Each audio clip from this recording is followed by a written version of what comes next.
To approach Lincoln's speech to the 166th Ohio Regiment in its proper context, one has to consider the timing of the speech in connection to the election of 1864.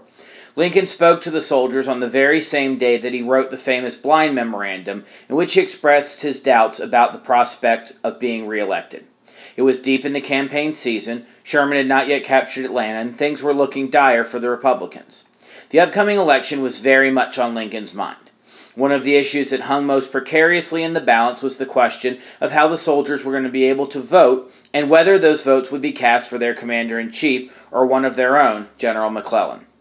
The story of the soldiers' vote is essential to understanding the words Lincoln chose for this speech. The election of 1864 presented the country with an unprecedented situation, balloting for soldiers who were not going to be home on Election Day. As of 1861, only one state had laws allowing for citizens to vote somewhere other than their local district. That the war was going to extend through the election of 1864 forced states to come to grips with the impossible decision between denying the soldiers fighting in the war their constitutional right to suffrage simply because they were away from home, or passing laws and creating systems that would allow the soldiers to vote in absentia. The state of New York went through months and months of turmoil trying to decide how to ensure their soldiers' votes would be tabulated fairly, and then ended up prosecuting men for attempting to forge some votes. The Ohio state legislature faced the similar challenge of having to create a new system allowing the soldiers to vote away from home, and just successfully passed their new election law in March of 1864.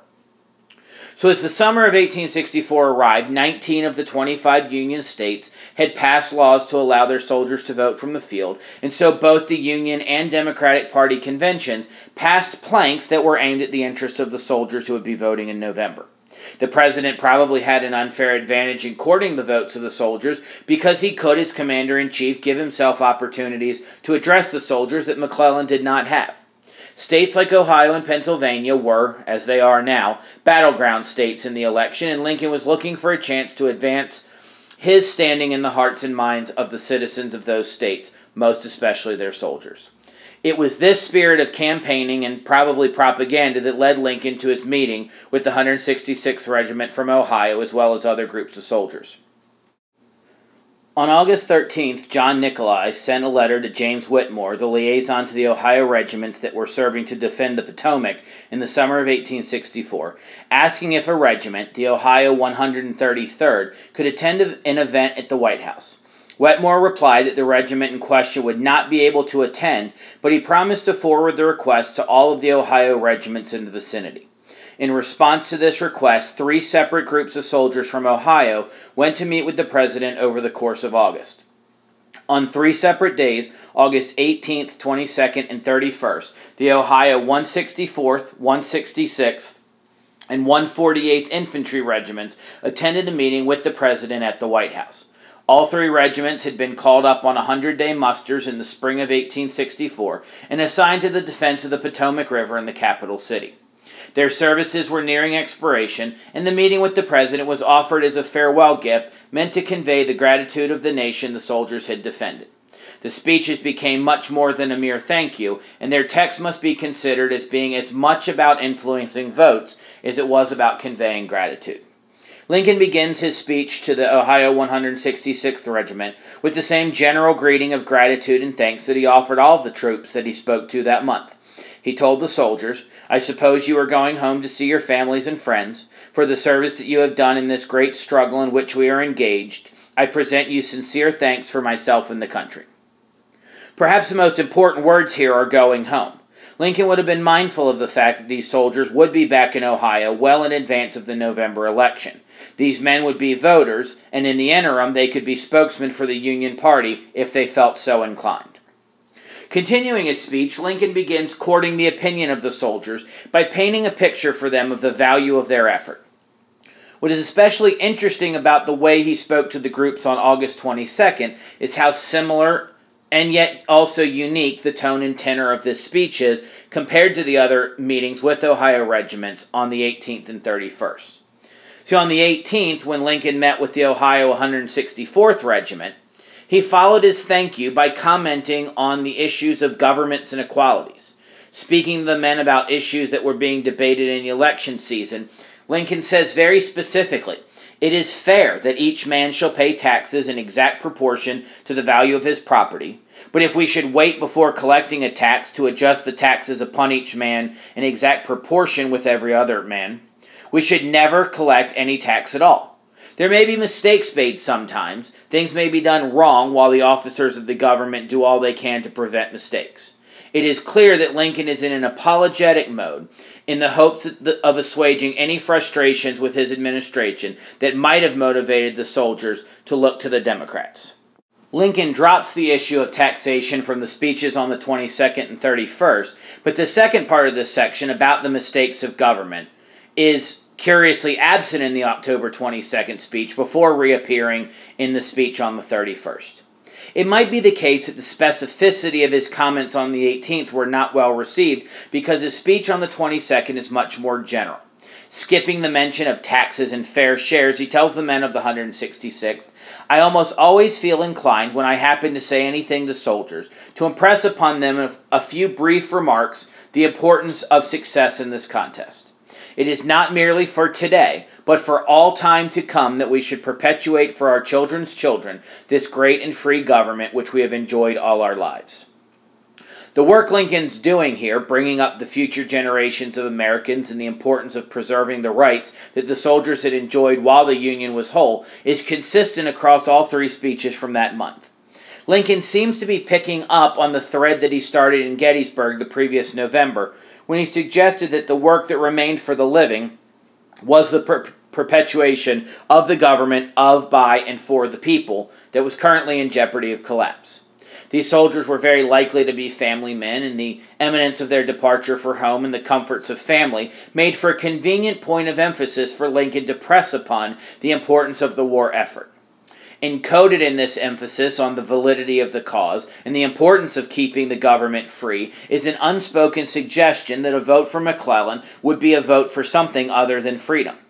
It's clear from the propaganda of the day that the Union Party was painting McClellan's peace proposal as acquiescence to the Confederate insistence on the continued existence of slavery.